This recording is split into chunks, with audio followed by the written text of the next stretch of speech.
what I noted about living in the poorest places, and I literally lived in a shanty town. I mean, a complete like open sewage. The houses were made out of Chinese tea boxes, literally, that were disassembled from tea boxes, and that's how they made their houses. And I lived with a man, al-Maqari, from the Masuma clan, in his little hut made out of tea cartons. And these were some of the richest people I have ever known.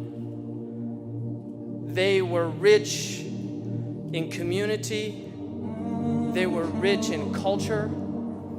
They were people that could quote the greatest Arabic poetry ever written. Most of them memorized the Quran by heart. And for entertainment, they would discuss grammatical points. These were really rich people. They were not impoverished, unless you want to identify poverty as material poverty. And I'm not really against material poverty, but I'm very much against cultural and spiritual poverty. Because I think what's happening in this country is we are the most culturally and spiritually impoverished nation in the world.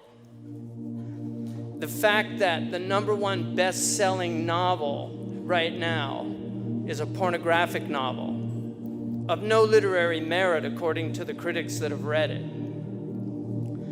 But this is what's happening in America. Every airport I've been to has a whole row of these novels just lined up for people just to devour them off the shelves. That is poverty. I think that a lot of what's happening in this country is actually from luxuria. It's actually from, luxuria used to be one of the 7 deadly sins. That's the Latin term for lust, luxuria, gluttony and lust.